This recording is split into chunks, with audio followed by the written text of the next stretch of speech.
had the privilege of visiting with a nursery client a couple of weeks ago, and their son, was delivering trees to my home. And I just remember when he was 6 years old. It was just such an emotional circle of life, just really wonderful to be connected with those families and to be able to communicate with them from the heart. It isn't just the language. It's just the our histories of our families coming to this country and building it on our own and supporting one another. So I just adore them.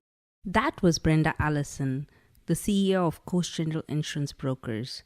Please enjoy my insightful and inspiring conversation with Brenda.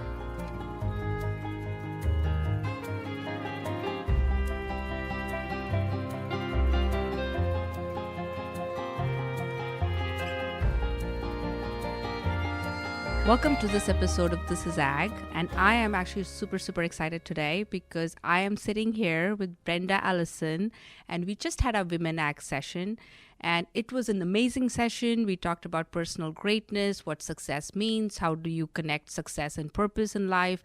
It was really exciting. I then invited Brenda to come down and just chat and have a conversation. So welcome, Brenda. Welcome to the show. Thank you, Kirti. Thanks for having me here. So earlier today, when we were in the session and we had all gone around and we were sharing our personal statements, and you shared yours, and that was so inspiring. Can you share that again and kind of connect it back to who you are, Brenda? Sure. And what's your story? So when my family first got here, that's a whole crazy story in itself. I won't get into. We would love to hear that. It was April 1966, and you could imagine in Cuba, you're wearing island attire. And you're not allowed to leave anything. I mean, you're not allowed to take anything from your home when you're asked to leave the country when the revolutionaries show up. Right. So they actually boarded a plane in Havana and landed in Detroit, Michigan. And it was snowing. Nothing in their pockets. Nothing. It was snowing. My grandmother was able to communicate with a woman from Italy, a little older Italian lady, and just trying to negotiate the phone to be able to call a relative who at the time worked for Chrysler. That's why they were living in Michigan. And that relative was able to go to the airport to pick up our family. That's basically starting from nothing. But that speaks to my grandmother. My grandmother never learned how to drive, but so resourceful and so successful in her own way and everything that she gave to our family. I'm very privileged because I'm the first grandchild, and I was born on her birthday. So is that where you get your strength from? I believe I do. Women leader, yeah. I Awesome. believe I do. My grandmother certainly commanded a presence about her. She didn't have to have my title of CEO or any, degrees on the wall. My grandmother was the queen. She was the leader, but in such a service way. She was a giver. And that's how she became a leader in our family. She was truly the matriarch. And I felt like she passed those values on directly to me because my aunts, my mom, basically I inherited that responsibility in our family. That's interesting that you say that. We always say in leadership, right? Titles don't mean anything, but that's a perfect example of that. Somebody who did not have a title of CEO, but acted like one. Correct. And kind of as a granddaughter, you learn to be a CEO because of your grandma. Correct. Right? Yes, definitely. That is. You actually should not tell us the story before. This is a great story. This is a really good story. So how did you then come into agriculture, and how are you connected to agriculture? What do you really do?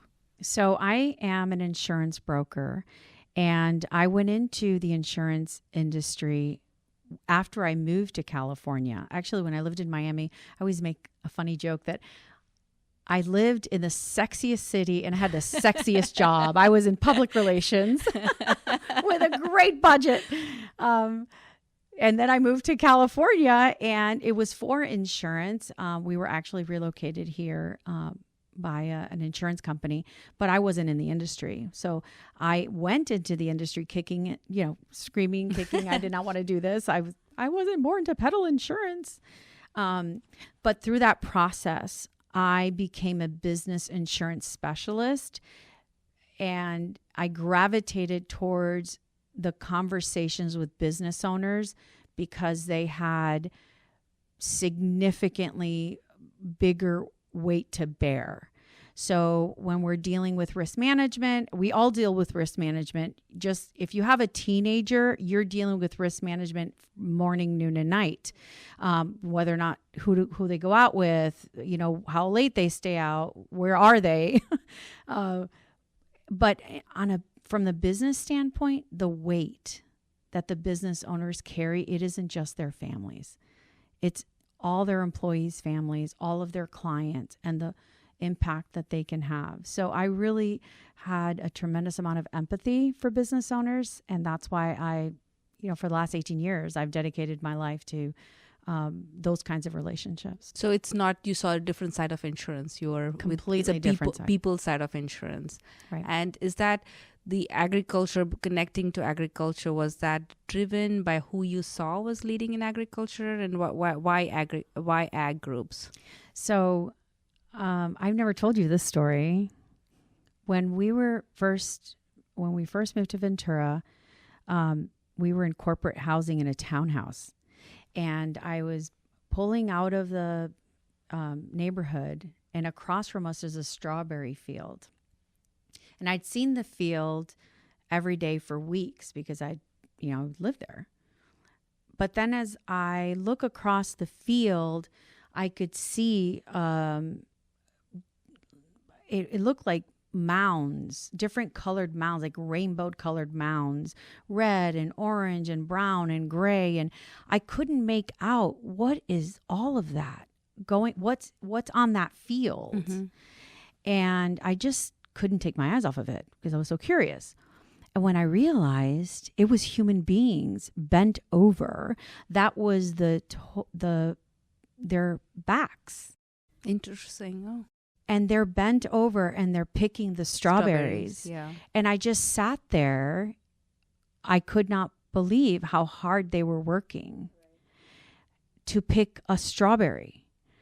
I had always assumed it was a machine. When you're from the East Coast and live in a city, you just don't know where the strawberries come from. The human touch with every single thing you put in your mouth. Right.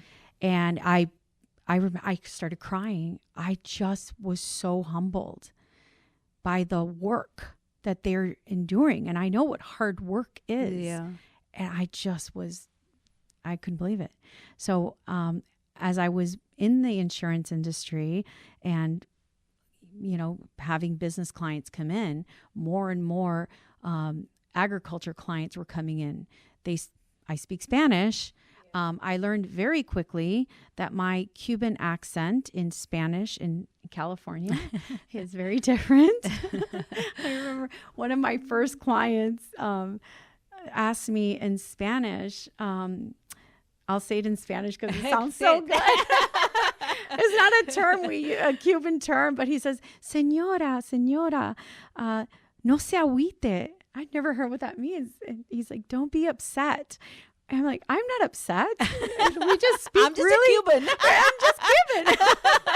We speak really fast and really excited about everything. That's funny. So I've learned to really calm my tone significantly.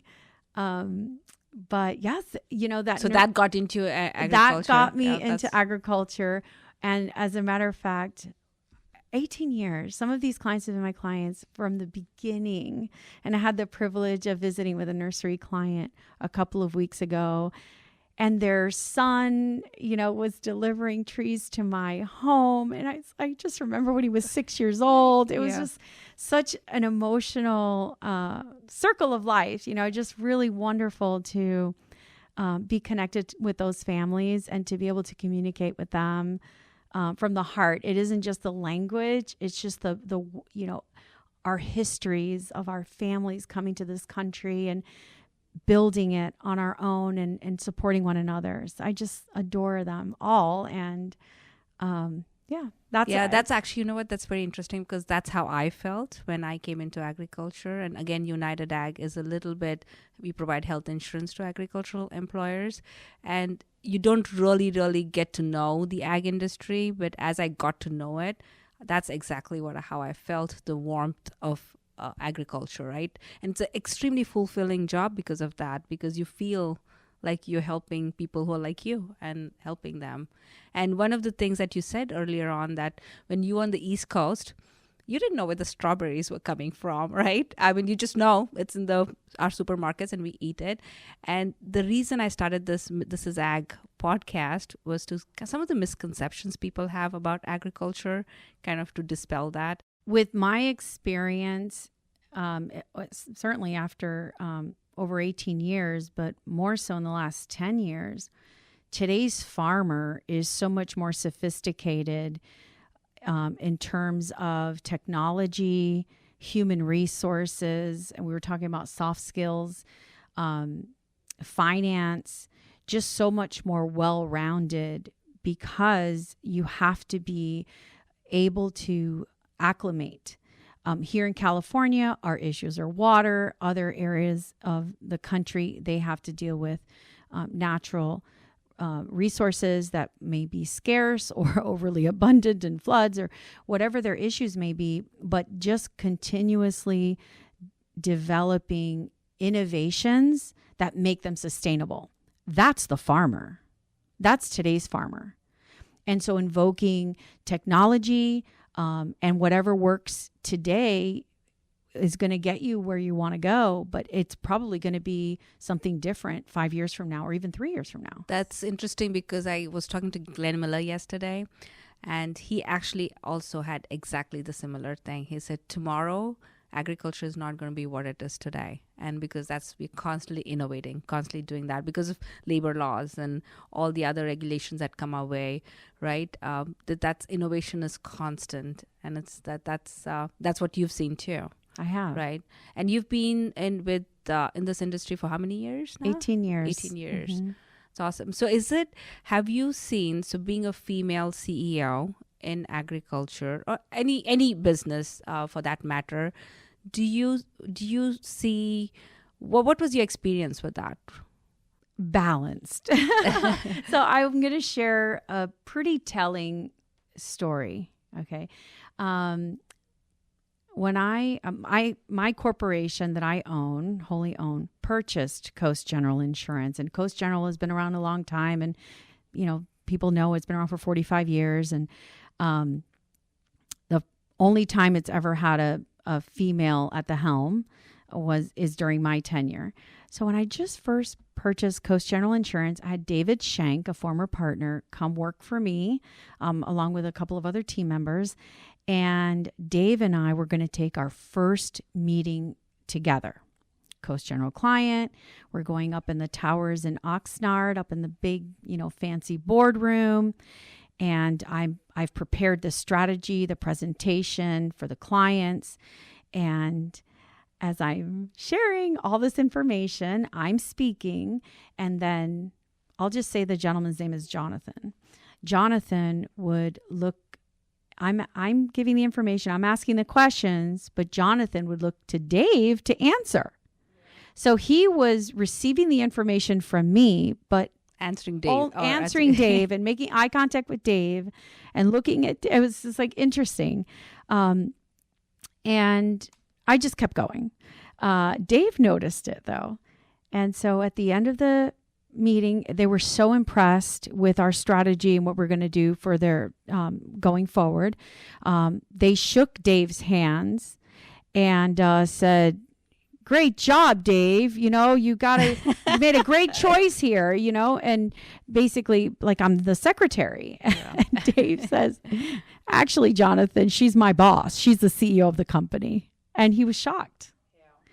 So I could have interpreted that a number of ways, but I will tell you this. The following year, they looked me in the eye and said, "What do you got for us this year?" They were excited, enthusiastic about the presentation. They knew I was coming from a place of knowledge and empathy for their position. So I think it was, looking back, I believe it was just they're not used to seeing a woman at the helm. But now that we've gotten past that initial shock, we're good. The more female women CEOs that we have, the more women CFOs and having in higher positions that we have, I think that's going to really be helpful, because the next generation coming behind us, they see that, and that's going to be really good. And even though not just for the women leaders or whatever, for everybody out there, that becomes a norm, right? Then it's not, oh, we won't have this women ag group, because then it's a norm. It's just a leadership group then, right? So hopefully that'll happen in the future. For me, as a broker or service rep, I think you're the salesperson. And you're saying, so you are a relationship builder. Who are you? What's your definition? My passion is education. Education? I've always wanted to be a teacher. So you're educating people about their benefits. That's what you see your role as? Right. Well, I'm educating them about the risks and certain in their benefits. And there's some personal risk management involved in having benefits. So I want to educate people so they understand what the limitations are, what the benefits are, and then they can make an informed decision. If I have to sell you insurance, then I've failed. Mm-hmm. Because I love the conversation when it ends with, well, okay, so I'm willing to self-insure for this risk. I don't want to pay for insurance for this risk. I'm willing to deal with it on my own, mm-hmm. but I think I want to allocate those resources towards this. Okay, now we're on an even playing field because you have an understanding of what the exposure is and you have a say in how you're going to handle that.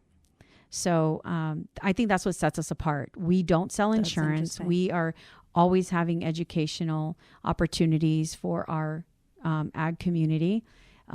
And we have Zoom now, but we do lunch and learns, we do breakfast burritos, you name it. And we give that away to our clients and prospects. I know you've been financially very successful doing that, right? So if I were listening to this and I want to take either a leadership nugget from what Brenda created, what would I do at my company to do what you did? Because because that whole concept of as a broker and service rep, like I said, I see when I'm looking at it from a United Ag standpoint, I'm putting you as a salesperson, and you're not looking at it as a sales job. You're looking at it as a very different job. So if I were looking at your business, what would a takeaway for me be that I can say, oh, this is a great thing. I need to bring this back to United Ag or to any company I might lead. Can I tell you a story about something recent that happened with United Ag? I was in a renewal meeting with the clients, and we were looking at the options. Of course, they're with United Ag. They love United Ag.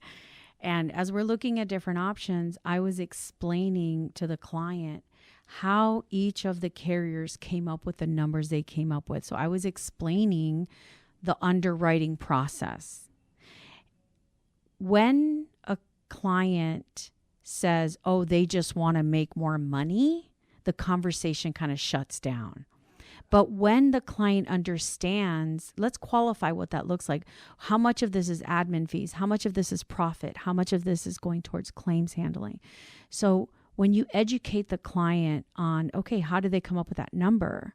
Now the client is looking at, wow, they're going to be more suspicious of those outliers, where the quote is so off the rails, or the quote that is clearly not even covering claims expenses. That is interesting. So you are very transparent, including what profits you're getting out of that, right? Very much so. So so you're laying it out and saying, these are my expenses, these are my profits, and this is what my margin looks like, and the rest is very clear.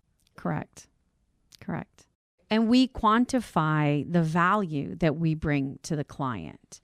So just being transparent. So you're very, very transparent, because you're not saying whatever that person's service fees is. Sometimes it's embedded in whatever your proposal looks like. But here you're saying, this is what it is. This is your claims cost. This is what your risk is.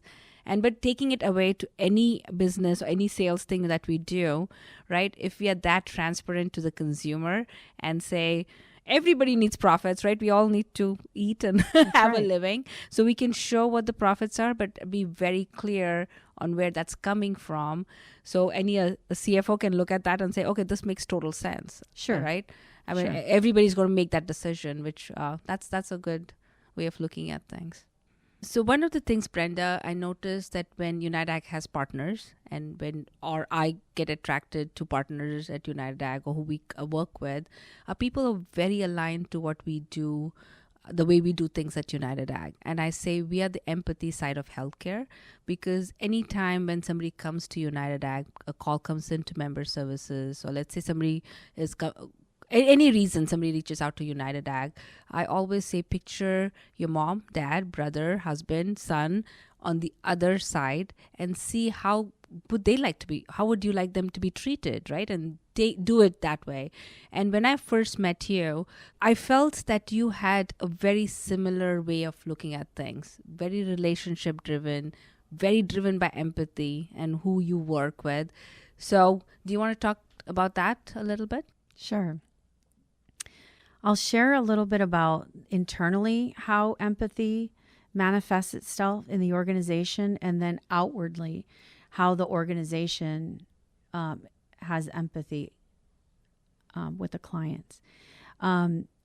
Internally, we have a team that is very much in alignment. We support one another. Risk management starts at home, meaning that we vet every client and account before we bring them on as clients to make sure that it's a match. And can we deliver the services that they need once we have the exploratory conversations? Can we deliver to them what they need to alleviate any stresses? Sometimes we can't. We might not be that organization for them, but we want to know that going into the relationship. And then if we can't, we will shift them somewhere else. But inside our team, a lot of them have families. And what they value is having their time during working hours be meaningful, so that when they leave, they can shut the lights, they've done a good day's work, and they can go spend their time with their family. And so we're very intentional with how our benefits, our life balance that we have. It is a paid holiday. Your birthday is a paid holiday in my company, because if we're going to celebrate a dead president, I think we should celebrate our live employees. The way that empathy manifests with our team outward is how we take care of the businesses and the business owners. Even though they're our clients, we interface a lot with the employees that are having health issues. I'll give you a recent example. We had a client that was facing a $92,000 bill, and it was just so difficult after months of writing appeal letters and very emotional appeal letters. We were just kept running up against these walls. And because the family member was ill with cancer, I did not want to put all that stress on them. I just kept saying, we're handling it. But internally, we had, team would go home crying every time they'd receive another denial letter. I mean, I have to manage my own team with everything related to the bill, because they know that it's impacting their families. It's like their own families. Eventually, it did get resolved when we went directly to the actual doctor that provided the services. We were able to get everything. So you went so far as the doctor and kind of one-on-one with the doctor at the actual hospital in his office. And that's pretty cool. I said, these are all the denial letters, please. And the doctor almost fell out of his seat. He says, oh my goodness, I didn't know that this could happen. And I said, well, it has. And he was very upset. And 2 hours later, I get a call that the hospital had written off the entire bill. That is awesome. That's really what cool. I couldn't do in 6 months, we did basically in 2 hours. Yeah. that speaks for itself. And the thing that a lot of people, when you say, oh, what do you do, right? Empathy and stuff. And when I say empathy in healthcare, people kind of sometimes look at you funny because people think this is such a big industry and what are you going to cause a dent? But I say a small step, right? You help this one person, that goes a long way. You help one person at a time. And seems cliche to say, but it is so true. So true. And it's interesting because we are invited into a lot of bigger organizations, ag operations, to share with the HR team, what is it that we do? What makes us so different? And when we're sharing this information, we give them the value proposition. I introduce them to the team, and they almost don't believe that we actually deliver these services. And there are some companies where we're physically there meeting with employees every single month, boots on the ground, one-on-one, or a small group of 5, 10, 20, every single month. And it's because it's not making a sale. That's the point. I'm not a salesperson. Right, it's not about making a sale. You're making a difference. It's truly about making a difference. And it's true. And when it matters most. Right. What matters, just because I become your broker, that doesn't matter.